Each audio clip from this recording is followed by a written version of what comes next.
Well, good morning, everybody. Lovely to have you with us, visiting with us. Maybe you're our special guest. I hope that you'll stay afterwards and have a cup of tea up coffee with us, and we can get to say hello to you. That stuff was really, I know that story, but every time I hear it, it gives me goosebumps. And if I'm not mistaken, the guy that preached to John Ransom was a Church of Christ minister. And it gives me goosebumps. And he talks about, I remember that after he found out, he used to meet on a weekly basis.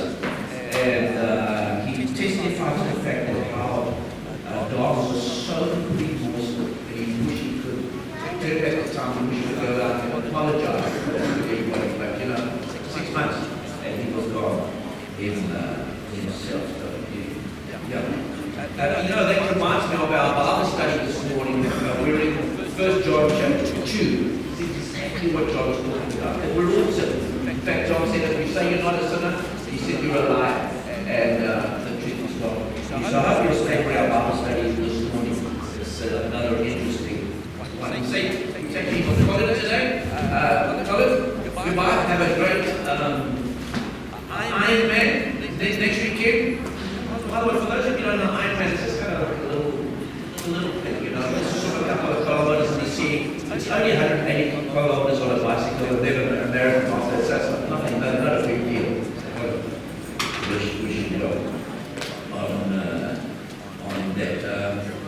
A big thank you to Michael Stroh. He's built this most incredible relicage for our School of Preaching. Thank you to Tony and to Hazel. They've given us stuff. So many people have been giving us stuff from the school. We wrote on the smell of the foil red. And to those people who helped us out, it was extremely grateful. So thank you. Tony and Hazel, we're very, very grateful. Hey, the good news this week that I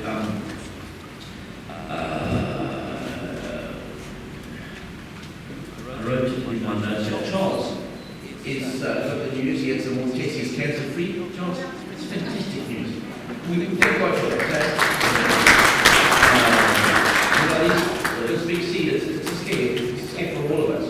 And when we get that good news, thank you, Lord. We are grateful for that.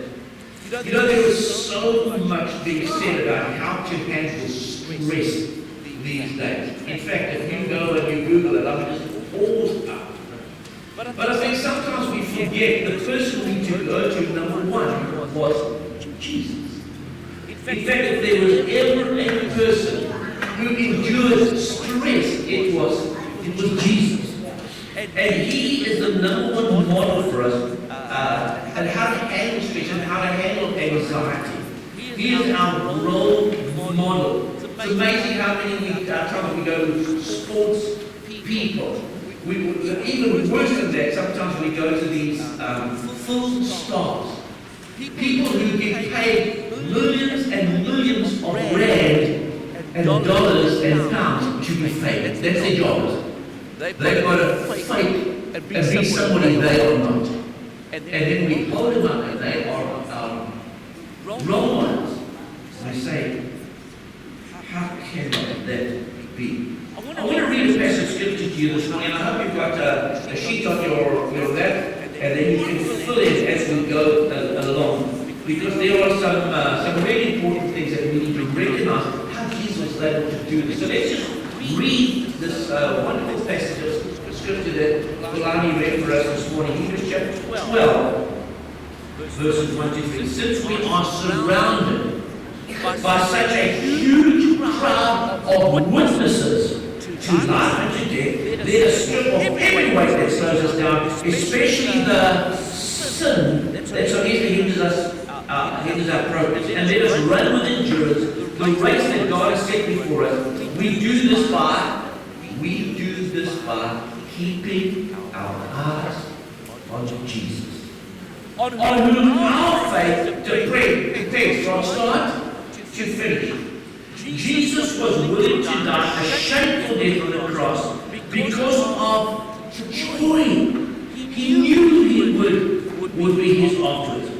Now he is seated in the place of the highest honor because God beside God's throne in heaven. Think about all he endured. Folks, this is what I want to speak to you about this morning. Think about all he endured when sinful people did such terrible things to him. So that, and there it is, so that you don't become weary and heavy. I want to suggest to you, and maybe you would argue with me about that, no one experienced greater stress than Jesus. I mean, just think about it. When he was born, a hit was put out on his head. His parents had to grab him, they had to run to Egypt just so that he wasn't murdered. And then he grown out under the pressure, the criticism, he was always misunderstood. The constant demands, he had little privacy, and people, even throughout his life, they were always trying to kill Jesus. Yet amazingly in his life, he was able to be resilient. He had this calmness about him. And I say it again, he had this resilience, and he just learned to trust in God. If you looked at Jesus, I would say to you, he was the epitome of calmness. How is that possible? When you have all this, you just got this, get out of your life. Sounds like Jesus lived in South Africa, you know. You've got this crazy stuff going on around you. I want to give you 7 secrets this morning. Write these into your notes. Okay. Antidote to success. Number 1. Remember how much God loves you. Remember how much God loves you. This is compassion. I've got that in your notes. You know, God loves you unconditionally. And I think this is what Jesus understood. God loves me. And God loves me unconditionally. And as we've spoken in previous terms, His love is extravagant. He's extravagant. John chapter 10, verse 17, Jesus said, he just stated it. The Father loves me. The Father loves me. He basked in the glory of the Father loved him. John chapter 15, 9 to 10. Just as the Father has loved me, said Jesus, so I have loved you. He just passed it on. Now remain in my love. If you obey my commands, you will remain. You will remain in my love. So what are we going to be talking about in 1 John chapter 2 this morning? 1 John chapter 3 verse 1. How great is the love the Father has lavished on us. I mean, we spoke now in previous service, like, you go to that ice cream cone, and you want the person that dishes up your ice cream to be extravagant. You want it to be a lavish portion. And the New International Version, John just says, how great is the love the Father has lavished upon us. I mean, it's not like a piecemeal type of thing. That we should be the children of God. We should be called children of God, and that is what we are. You need to know this morning, every one of us is adopted. Every one of us has been adopted. We are children of God. We need to know this morning. God loves you. He wants the best for you. He lavished His love upon you. Number 2, what we call identification. Number 2, you need to remember who you are. Jesus always remembered who He was. If you don't know who you are, you'll be manipulated. Everybody will jerk you this way and that way in this life. No. And sometimes we are so desperate to be accepted in this life, we conform. We don't know who we are anymore. We want to be part of the crowd. We want to be part of the crowd. I'll give you an example for it.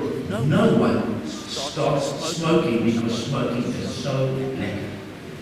Next first cigarette is the worst thing they're doing. Maybe coughing this pleasure, but you're so desperate to fit in. You know, not Jesus. Jesus knows that's the other side of God.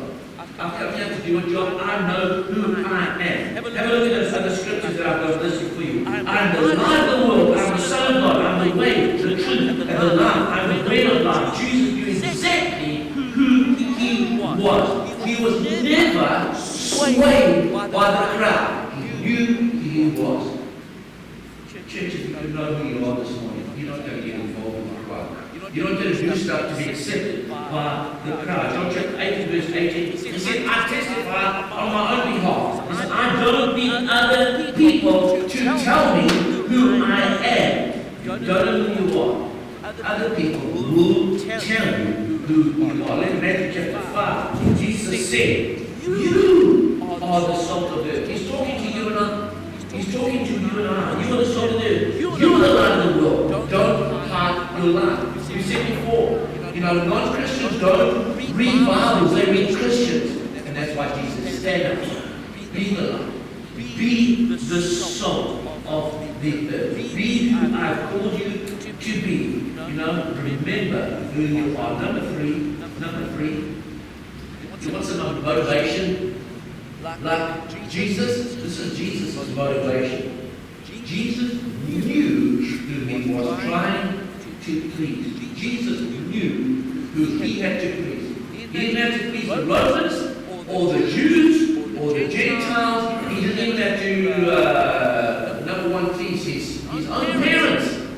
They are about my Father's business. In other words, know who you are, who you are living for. You know what? Not even God can please everyone. I mean, think about it. Some of you prayed for rain today. Some of you prayed for no rain today. Whose prayers God going to answer? Some of you prayed for the Sharks to win. Some of you, like Mrs. Delport, prayed for the Sharks to lose. We all know who's going to heaven. God's going to please everyone. We're going to do what is right in heaven. And so we need to know who we're trying to please. John chapter 5 and verse 50. I'm not trying to do what I want, but only what my Father who sent me wants.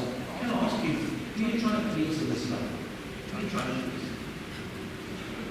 please? Is your aim to please your heavenly Father who died on the cross to save you from your sins, like the thief and like Jeffrey Dahmer? John chapter 8 and verse 29, I always do those things that are pleasing to Him. I always do those things that are pleasing to Him. Ask you this one. What are you doing that's not pleasing to Him? Luke chapter 6 and verse 13. No one can serve two masters. You cannot. You cannot. Galatians chapter 1 and verse 2. The Apostle Paul says, I'm not trying to be a people pleaser. This is an interesting, the New Living Translation. New Living Translation. It's a great translation. Paul says, I'm not trying to be a people pleaser. And sometimes, at all stages, at many stages in our life, we all become people pleasers. But when you become a people pleaser and you displease God, you have chosen the wrong person, wrong people to please. No, Paul says, I'm only trying to please God. If I were trying to please people, I wouldn't be Christ's servant. See, here is the big myth. In order to be happy, I must be loved by everyone. It is the myth. In order to be happy, I must be loved by everyone. I must please everyone. That is just not the case. And Jesus said, you need to know who you want to be. Number 4 of 7 this morning. Know your calling. We call this vocation. Know your calling. If you are sure, sure of your calling, your vocation, you want something to special. People are not sure. You said, I'm not sure what God wants me to do in this situation. We're just like blown around by every wind there around. God has given you certain gifts, certain talents. You pray to God. We're all different. You know what God's called you to do. You do that. What's to be stressed out? John chapter 8 verse 40. Jesus says, I know where I come from, and I know where I'm going. Jesus knew exactly what He was on earth to do. He didn't have to go, at school and, leave school, I don't know, I'll try this, I'll try that, maybe I'll take a gap year or whatever. Jesus knew exactly what He was on this earth to do. John chapter 1 verse 8. A person who has doubts is thinking about two different things at the same time and can't make up his mind about anything. Tell you what, if you're not sure what you're doing in this life, you'll be stressed out. But Jesus knew exactly what he's doing, and that's why we look at him how to handle our stress. Ephesians chapter 4 verse 1, I urge you to live a life worthy of the calling you have received. We have been called, everyone has been called to do a very specific thing. Somebody once asked me, in fact, there was a late Edgar Swan, one day we were having a chat, and he said, do you believe that God's called you to be a preacher? There is no doubt whatsoever about that. I know that it's like 100% sure. In fact, I dabbled in a couple of other things before I got into ministry. But once I had followed what God wanted me to, I knew that this is for sure. This is for sure. And it takes all the stress out of your life. Because many of you possibly, you're involved in stuff, this is not what you feel like you're called. And it's stressful when you're doing something you're not what God's going to call you to do. Number 5, focus on what matters most. Focus on what matters most. We call this concentration in your notes. You concentrate. Look at that magnifying glass. You take all the sun rays, you concentrate, you can start a fire that way. Luke chapter 9 and verse 51. As the time drew near for his return to heaven, he moved steadily onward toward Jerusalem with an iron will. In other words, Jesus, listen, I know what I'm here for, but I know I'm going to endure the cross. Jesus could have bailed out, he would have gone somewhere, gone to some town and head over there. No, he's heading for Jerusalem where he knows they'll put him on the cross. Jesus is persistent, he's determined, Jesus is extremely focused. If you're not the same, you will endure stress. Luke chapter 9 verse 62, anyone who lets himself be distracted from the work I plan for him is not fit for the kingdom of God. You cannot dabble in 40 different things and think you're going to master it. You have to decide what is God calling you to do on this earth. And then we head out pleasing Him. 1 Corinthians chapter 10 and verse 23. This is, by the way, this is very interesting to me. We are free. Paul said, to do anything. Anything we want. We're free to do that. But you know what Paul said? Not everything, not all things are helpful. Not all things you might choose in this life are profitable or wholesome or constructive to your character and your spiritual life. God said you can choose them. You're free to choose them. But you know what? You better choose one. Because as Paul pointed out, not everything is helpful and profitable. And then our penultimate point this morning. Spend time with God alone. Folks, this is one thing I can encourage you to do, is to spend time with God alone. Jesus did this often. It's recorded often in the scriptures. And why is it recorded so often? So we can learn from him. We call this meditation if we would like to write it in. You know what? Doesn't the scripture say, be still and know that I am God. Sometimes in this busy life, but sometimes, always in this busy life, we need to sit down, shut up. We can listen to God and spend time with Him. Luke chapter 22, verse 39, it was Jesus' habit. Here's a good one for you. It was Jesus' habit to go out to the Mount of Olives to pray. And his disciples followed him. He taught them, take time. Go out to a quiet place and pray. Find a quiet place and pray. Look at Mark chapter 1 and verse 35. Very early in the morning, while it was still dark, Jesus got up, left the house, and went off to a solitary place where he prayed. You want to know how Jesus handled the stress that was like constant on him? Up before God, solitary place where we pray. News about Jesus spread even more. Luke chapter 5. Crowds came to him and to be healed, but Jesus often slipped away to be alone so he could pray.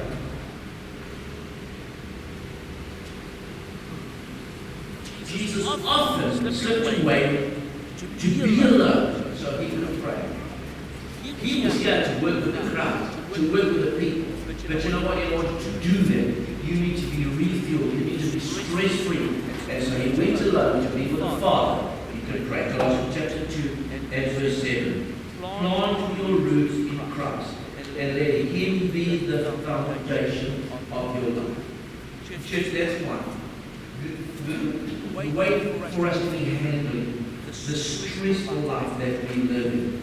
You need to get away and be with the Father. And remember it's all about Jesus. And our final point this morning, number 7. Get a small group for support. And that's why we promote the small group so important in our church. And we've got a number of them that are going at the moment. You know, Jesus chose 12. Chose 12. Mark chapter 3 and verse 14. Jesus chose 12, designated them apostles. Look at this. That they might be with him. That they might be with him. Jesus did not walk in solitary life. He chose others that might be with him. Matthew chapter 26 and verse 38. Jesus said to them, My soul is overwhelmed with sorrow to the point of death. Stay here and keep watch with me. You need people in your lives who are traveling in the same direction. You know, you need to back that train, back that bus that people can get on with you so that you can travel to eternity with people who can be with you really in this stressful life. And so I close with two passage scriptures. One we open with Hebrews chapter 12, verse 1 to 3. Since we are surrounded by such a huge crowd of witnesses to the life of faith, let us strip off every weight that slows us down, especially the sin that so easily hinders our progress. And let us run with endurance the race that God set before us. We do this by, Carol, this is what we said at the beginning, we do this by keeping our eyes on Jesus. You know, we don't need movie stars or sports stars or influencers from TikTok. We do this by keeping our eyes on Jesus, on whom our faith depends from start to finish. And our final passage of scripture this morning, Matthew chapter 11. Jesus said, Come to me, all you are weary, and I can carry heavy burdens. But I know many of you weary, and you carry heavy burdens this morning. And Jesus says, I will give you rest. It's a promise. Take my yoke. Let me teach you, because I'm humble and gentle, and you will find rest for your souls. Many of you remember Arnold Schwarzenegger, Terminator movie. In fact, the fourth Terminator movie he made was called Salvation. Arnold Schwarzenegger, everybody else had been wiped out, he alone was left on the earth to fix it all and to save mankind. Arnold Schwarzenegger, I have news for you. It's Jesus who will be back. It's Jesus who will be back. He is the only salvation. He is the one. All your movie is salvation, but Jesus ultimately. It's all about Jesus. So I really encourage you this morning. It's right to encourage you this morning. Have you said yes to Jesus? Do you believe in him? I know you do, that's why you're here. Have you repented of your sins? It's critical. It's critical that you repent of Jesus. To say, well, I'm sorry, I'm going to walk away the truth of my life from now. And have you been baptized into Jesus? No baptism, no salvation. It's as simple as that. That's what Jesus. He who believes and is baptized shall be saved. I'm quoting Jesus. for a nature. Let's stand together as we